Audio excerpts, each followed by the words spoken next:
Hutan Lindung Sungai Lesan. Hutan lindung Sungai Lesan merupakan suatu kawasan ekowisata alam.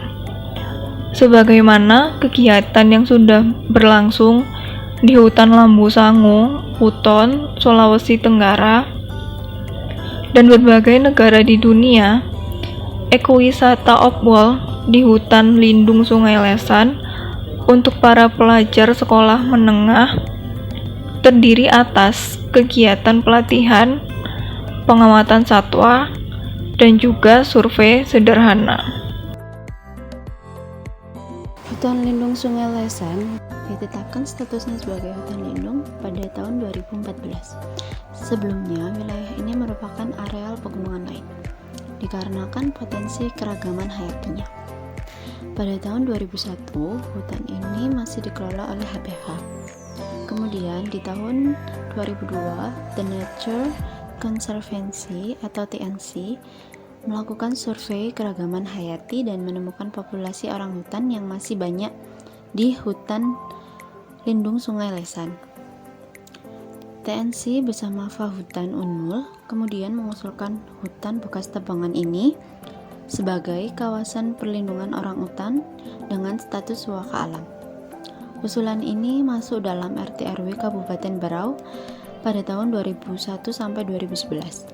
Kemudian di tahun 2005, Gubernur Kaltim mengusulkan kelompok hutan Sungai Lesan sebagai hutan lindung. Setelah mengalami berbagai tahapan, akhirnya pada tahun 2014 dikukuhkan dan ditata batas menjadi hutan lindung. Pada tahun 2002, The Nature Conservancy atau TNC melakukan survei keragaman hayati dan menemukan populasi orangutan yang masih banyak di hutan ini. TNC bersama Fahutan Unmul kemudian mengusulkan hutan bekas tebangan ini sebagai kawasan perlindungan orangutan dengan status waka alam. Setelah mengalami berbagai tahapan, akhirnya pada tahun 2014 telah dikukuhkan menjadi hutan lindung Sungai Lesan atas usulan dari Gubernur Kalimantan Timur. Pada tahun 2014, UWT atau Operation Wallace Trust memfasilitasi pelestarian hutan lindung Sungai Lesan berbasiskan masyarakat. Di antaranya menjadikan destinasi wisata yang diharapkan menjadi sumber daya pencarian sebagai penghambat dorongan masyarakat untuk mengizinkan perusahaan sawit besar mengkonversi hutan-hutan sekunder yang masih tersisa menjadi kebun sawit. Seluruh kegiatan fasilitasi wisatawan di sini seperti penyediaan penginapan atau homestay, makanan dan minuman, jasa, serta pendamping teknis lapangan dikelola oleh Bumkam.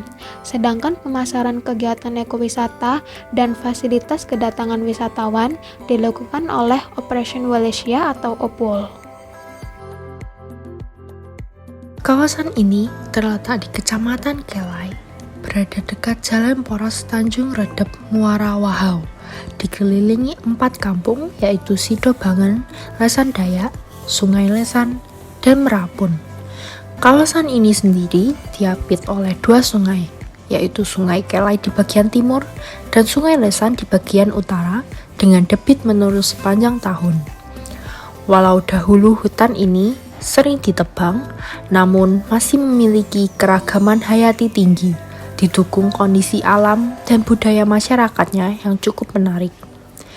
Kawasan ini juga berpotensi dikoneksikan dengan ekowisata laut internasional yang telah berkembang di Kepulauan Derawan. Selain merupakan habitat bagi ratusan jenis flora dan fauna, lokasi ini juga menjadi konservasi habitat orang hutan yang keberadaannya saat ini nyaris punah. Dan juga terdapat jenis burung bangau strom yang jumlahnya di dunia hanya tersisa 1.000 ekor. Lalu kelompok kami menarik kesimpulan, yaitu yang pertama, walau banyak terdegradasi, hutan Indonesia sebagian besar masih menyisakan tutupan hutan dan keragaman hayati yang tinggi. Dengan keunikan dan kelebihan dimiliki seperti endemisitas, tumbuhan satwa dan dilindungi, kawasan ekowisata dapat dipadukan dengan pendidikan konservasi yang melibatkan generasi milenial, yang dapat berpotensi besar untuk menjadi unit usaha ekowisata. Yang kedua, Model ekowisata di HISL selain berpotensi direplikasi namun dapat juga menjadi inspirasi bagi pengusaha ekowisata yang melibatkan anak-anak bangsa dari berbagai kota besar Indonesia yang memiliki willingness to pay untuk melakukan willingness to pay ini untuk melakukan perjalanan wisata yang aman. Yang ketiga, terbangunnya semangat baru untuk investasi melalui izin usaha penyedia jasa wisata alam. Lalu ada juga izin usaha penyedia sarana wisata alam ditambah terbitnya UU Cipta Kerja diharapkan dapat mendorong berkembangnya model ekowisata ala Upwell di Indonesia.